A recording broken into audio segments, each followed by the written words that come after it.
ह्यांना आम्ही बोललो होतो की हे सगळं जे कामं करताय तुम्ही हे बंद करा। कारण साठी आम्ही सर्व आंबेडकर चळवळीतले सर्व नेते या ठिकाणी उपस्थित झालेले आहे। काही लोक बोलतात की आमची सोसायटी आहे, आम्ही अध्यक्ष, आम्ही आमकाय ढमकाय असं बोलून अधिकाऱ्यांना इथून पलायन करायला लावलं। ज्या वेळेला चर्चा केली इकडे दक्षता पोलीस सोसायटी आहे, त्यांचं असं म्हणणं आहे की म्हाडाने लेटर दिलं होतं की या ठिकाणी पत्रे लावायचे। गेले 5 वर्षापासून पत्रव्यवहार करतो हे बघा, त्याच्याबद्दलचे सर्व डॉक्युमेंट्स आमच्याकडे उपलब्ध। असे एक नाग किती बळी जाणार, गोरगरिबांचाच बळी जातो। विकासक म्हणजे शांतीसागर पोलीस हाऊसिंग सोसायटीने भरायचं आहे। आता या पाण्याच्या टाकीचा 1.5 ते 2 करोड रुपयाचा महानगरपालिकेचा भरणा बाकी आहे। त्यानंतर महानगरपालिकेने तो खंडित केला। की त्या घटनेवरती काय त्यांचं म्हणणं आहे आणि कशी कारवाई झाली पाहिजे हे आपण त्यांच्याकडनं जाणून घेऊ।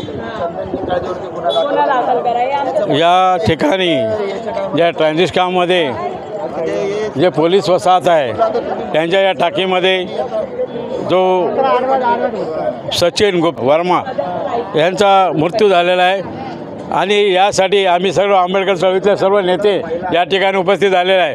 जर या ठिकाणी जर न्याय नाही मिळाला तर आम्ही उग्र आंदोलन केल्याशिवाय राहणार नाही, हेच आपणास या ठिकाणी मी सांगत आहे। धन्यवाद। ज्योतिताई रायगावकर, ह्या लास्ट टाईमला पण आमच्या इथं बिल्डिंगमध्ये हेच झाले होते। त्याचं पण कारण तोच आहे, शिंगाडे। ह्यांना आम्ही बोललो होतो की हे सगळं जे कामं करताय तुम्ही हे बंद करा। कारण की तुमची लायकी नाही आहे, जे पदावर तुम्ही बसलात ना तुमची ती लायकी नाही आहे। तुम्हाला जे काम करायला पाहिजे होतं ते तुम्ही कधी केलेलं नाही आहे। फक्त काय इथं काय झालं तर तुम्ही डायरेक्ट गावाला पळणार, इथं काय झालं की गावाला पळणार। आता पण त्यांचं हेच होतं। आमच्या बिल्डिंगला आग लागली होती तेव्हा पण ते इथं नव्हते, गावाला पळून गेले होते। एकदा पण त्यांनी येऊन पाहिलेलं नाही आहे की कोण कसं आहे, कोणाला काय झालं आहे। तेव्हा पण चंदन आमचे त्यांनी चंदन निकाल जे आले होते सगळं त्यांनी देखरेख केलं, आम्हाला सगळ्यांना सपोर्ट केला। तेव्हा पण त्यांच्याच ह्याच्यानी आम्हाला ते लाईट भेटली। 1.5 महिना आमच्या बिल्डिंगला लाईट नव्हती, तेव्हा एकदाही त्यांनी येऊन पाहिलेलं नाही आहे। तर या वेळेत तर त्याला सोडणारच नाही आहे आम्ही। शिंगाडे हा कोण आहे? शिंगाडे माहीत नाही ते कोण आहे, आम्हाला तर तो गिनतीमध्येच नाही आहे। कशाच्या त्याच्या अंडरमध्ये कसं काय येतं? कोणती पोलीस दक्षता वसाहत त्याच्या अंडर आहे? तो अध्यक्ष आहे, ही पाणी टाकी त्यांच्या अंडर काय आहे? हां, तो अध्यक्ष आहे पण त्याची लायकी नाही आहे, माझं स्पष्ट म्हणणं आहे। हे मी लास्ट टाईमच करायला पाहिजे होतं, आम्ही केलं पण आहे। पण आत्ता तो यावेळे भेटला तर त्याला सोडणार नाही। आम्ही पूर्ण महिला आघाडी त्याचा बरोबर करणार आहे, त्याला चपलांनी स्वागत करणार आहे त्याचे आम्ही। मी स्वतः रिपब्लिकन विकास आघाडी पक्ष अध्यक्ष, रिपब्लिकन विकास महिला आघाडी अध्यक्षा ज्योतिताई रायगावकर व मी अनेक वर्षापासून इथे स्थानिक नागरिक आहे। इथेच माझं सर्व शिक्षण झालेलं आहे, इथेच सर्व नागरिकांना मी परिचित आहे। इथे मुंबई महानगरपालिकेच्या 2दा मी निवडणुकासुद्धा लढल्या आहेत, माझ्या मिसेसनीसुद्धा लढलेला आहे। हा अतिशय गुणास्पद आणि अतिशय चीड येणारा प्रसंग आहे। असा प्रसंग कोणाच्याही आयुष्याला कधी येऊ नये। माननीय मुख्यमंत्री महोदय एकनाथजी शिंदेसाहेब यांनी मुख्यमंत्रीपदाची शपथ घेतल्याच्या नंतर या ठिकाणी त्यांचा विशेष निधी करून या वसाहतीसाठी सिमेंट कॉन्क्रीटचा मस्जिदपासून ते शेवटपर्यंत रोड, लाईटचे पेवरब्लॉकचे खांब, या ज्या दुर्घटनाग्रस्त आता ज्या जागा दिसतात तिथे सगळं गार्डन, असा सगळा सुखसुविधापूरक त्यांनी कार्य केलं होतं। आणि आमचे नेते परमेश्वर कदम विभाग प्रमुख यांच्या आधिपत्याखाली आम्ही मुख्यमंत्री, महानगरपालिका, वार्ड ऑफिसर, कलेक्टर यांच्या पाठी लागून इथे फंड येत होता, सर्व काय व्यवस्थित होत होतं, सर्व काय कामं व्यवस्थित होत होतं। पण काही लोकांनी नाहक त्यांना त्रास देऊन या विभागाचा ज्यांना स्वारस्यच नाही पाहिजेलं आहे, विभागातले वंचित समाज असो, दलित असो, भटक्या असो, महिला असो, खितपत असाच पडला पाहिजेलं आहे, असं काही लोकांचं स्वप्न आहे। काही लोक बोलतात की आमची सोसायटी आहे, आम्ही अध्यक्ष, आम्ही आमकाय ढमकाय असं बोलून अधिकाऱ्यांना इथून पलायन करायला लावलं। जी काल घटना घडली त्या घटनेबद्दल आपण काय सांगू शकतो? त्याच घटनेबद्दल मी सांगतोय, जर शासन दरबारी हा प्रश्न याला तडीस आलं होतं, शासन हे सर्व काही करत होतं, जर शासनाच्या माध्यमातून ते कामे करून नाही दिली तर ही घटना घडली नसती, सर्व काही सुजलाम सुफलाम झालं असतं। इथे याच्या अगोदर जानवर कुत्रासुद्धा मेलं होतं, त्यावेळेसही हल्लाबोल झाला, त्यावेळेस पण पोलिसांच्या कंप्लेंटी झाल्या आणि त्यावेळेस पण मग ते प्रकरण दाबण्यात आलं। इथं जे शांतीसागर पोलीस सोसायटीचे अध्यक्ष महोदय आहेत ते अधिकाऱ्यांना सांगतात की इथं यायचं नाही, इथल्या लोकांना काही बघायचं नाही, इथलं सगळं आम्ही बघतोय. घटना घडलेली आहे, ज्या टाकीमध्ये तो मुलगा पडला, ही टाकी कोणाची, BMCची आहे का पोलीस दक्षताची?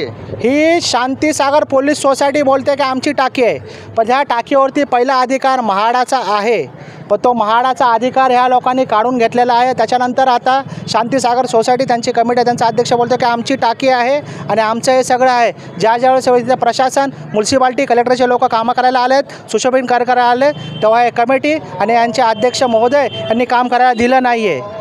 ही आमची अतिशय मोठी खंत आहे. हे काम करायला दिलं असतं तर अशी दुर्घटना घडली नसती. शांतीसागरची टाकी म्हणतायत, तुमचं काय म्हणणं आहे? शांतीसागरची जर टाकी आहे तर त्यांच्यावरती काय गुन्हा दाखल झाला आहे का? बघा, सर्वप्रथम तर ह्या टाकीबद्दल माझे मित्र चंदन निकालजे यांनी जिल्हाधिकाऱ्यांना पत्र दिलं होतं की ही टाकी अशा पडलेल्या अवस्थेमध्ये आहे. जसे मिलिंद भाऊ म्हणाले की या ठिकाणी एक श्वानसुद्धा मेलं होतं, त्यावेळेला सुद्धा मोठा धुमाकूळ झाला होता. तर मग जर समजा ह्या दोघांनीही पाठपुरावा घेतला होता आणि या आधी देखील अशी घटना घडली होती, तर मुळात हा असा प्रश्न आहे की जिल्हाधिकाऱ्यांनी BMCला आदेश दिल्याच्या नंतरसुद्धा ही अशी परिस्थिती का? या ठिकाणी एक नाहक जीव गेलेला आहे. 8 वर्षाचा मुलगा, इयत्ता 2रीमध्ये शिकणारा मुलगा. त्या दिवशी काही लोक अशी सांगतात की या ठिकाणी काही मोटर बसवलेल्या होत्या, त्या मोटर काढण्यात आल्या, त्यामुळे तिथे होल तयार झाला आणि तो जो कोणी मुलगा होता त्या मुलाच्या मागे इकडे काहीतरी एक पिसाळलेला कुत्रा लागला आणि तो स्वतःला वाचवण्यासाठी वर पळाला आणि तो त्या खड्ड्यात गेला, अशी मला ऐकीव माहिती मिळाली. बरं, त्या टाकीमध्ये जो पाईप होता तो पाईप कोणी चोरला की त्या दक्षता पोलीस विभागाने विकलेलं आहे भंगार? आता त्याची शहानिशा करायला पाहिजे, कारण असा कोणी चोरला किंवा जे ते काही राईट्स ते विकण्याचे त्यांना आहेत की नाही, किंवा ते विकण्यात आलेत का, ही अजून अद्याप माहिती ही पोलिसांनी मिळवलेली आहे की नाही मला माहिती नाही, पण ह्याची माहिती आम्ही पोलिसांकडून घेणार आहोत. आणि दुसरा मुद्दा या ठिकाणी असा आहे की पोलिसांशी मी ज्या वेळेला चर्चा केली, इकडे दक्षता पोलीस सोसायटी आहे, त्यांचं असं म्हणणं आहे की म्हाडाने लेटर दिलं होतं की या ठिकाणी पत्रे लावायचे. मग ते पत्रे का नाही लावण्यात आले? जर म्हाडाने जर पत्रे लावायचं ठरवलं होतं तर ते पत्रे का नव्हते लावण्यात आले? आता जसं मिलिंद भाऊ रायगावकर म्हणाले, एकनाथ शिंदे साहेबांनी पण फंड दिला होता. मग जर एवढं सगळं झालं होतं, मग हे एक जीव जाण्याची वाट बघत होते का? आज एक हातगाडी कामगाराचा मुलगा या ठिकाणी मृत्युमुखी पडलेला आहे. ही टाकी किती दिवसापासून पडीत आहे? काही उपयोगी होते पाणी प्यायच्या?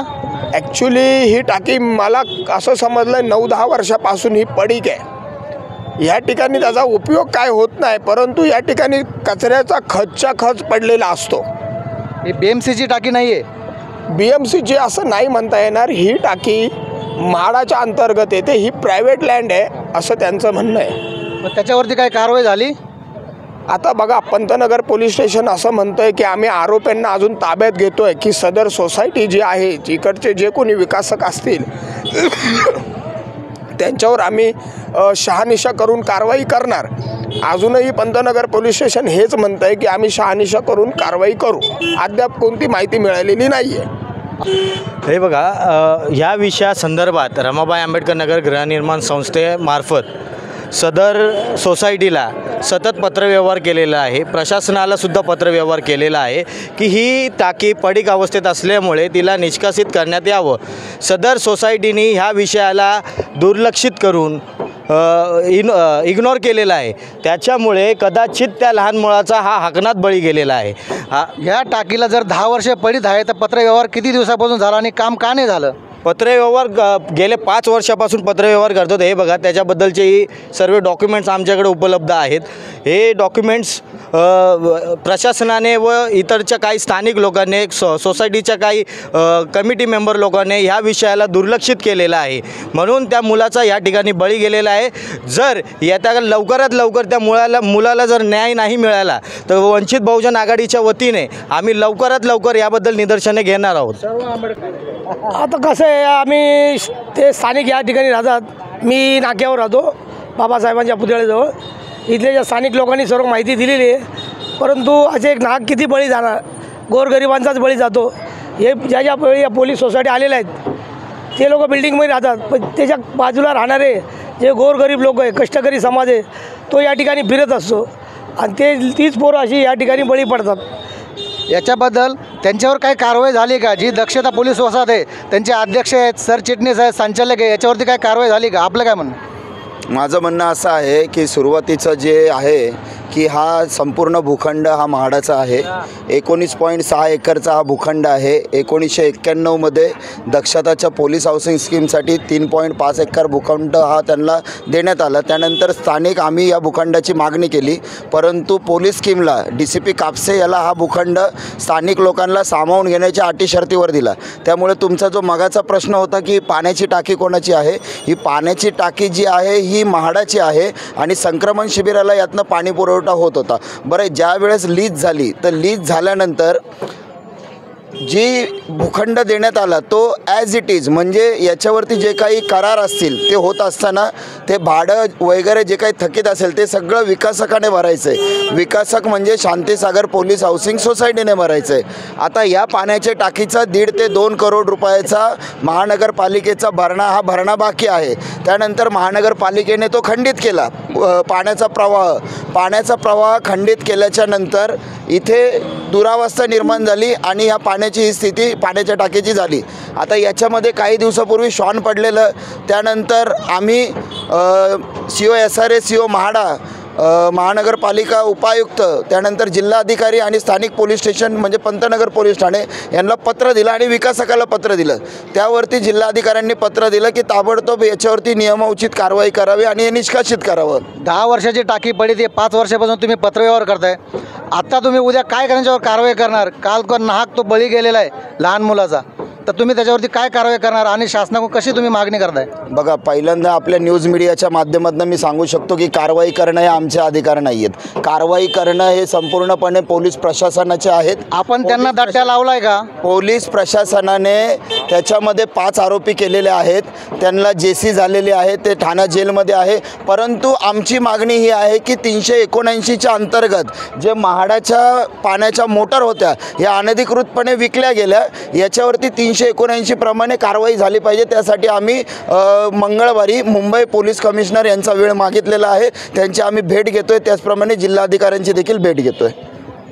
त्या मुलाच्या घरच्यांना काय प्रशासन काय आपल्याला मदत नाही, त्यासाठी आम्ही जिल्हाधिकाऱ्यांच्या मार्फत मुख्यमंत्री देवेंद्र फडणवीस साहेबांना मागणी करणार आहे की महाराष्ट्र शासनाच्या वतीने तो आज 8 वर्षाचा मुलगा हा त्याच्यामध्ये निधन झालेला नाही, फक्त हे पाहू नका तर त्या कुटुंबाचा एक आधार गेला आहे. त्यामुळे त्याला जास्तीत जास्त चांगलं असं कॉम्पन्सेशन त्याच्या कुटुंबाला मिळालं पाहिजे. यासाठी आम्ही संपूर्ण वसाहतीच्या वतीने, आंबेडकरी चळवळीच्या वतीने, वंचित बहुजन आघाडीच्या वतीने आम्ही लवकरच आंदोलन घेणार आहे जोपर्यंत त्या मुलाला न्याय मिळत नाही. आपण पाहत आहात दक्षता पोलीस वसाहतीमध्ये ते पाण्याच्या टाकीमध्ये काल एक मुलगा पडून मृत्युमुखी पडलेला आहे. तरी इथे स्थानिक पदाधिकारी, वंचित बहुजन आघाडी, रिपब्लिकन आघाडी आणि स्थानिक पदाधिकारी, मनसेचे नेते आहेत, पदाधिकारी आहेत, सगळ्यांनी की याच्यावरती कारवाई झाली पाहिजे. स्थानिक पोलिसांकडून गुन्हा दाखल झाला आहे, तिथले पदाधिकारी अटक केलेली आहे, बाकी कारवाई चालू आहे.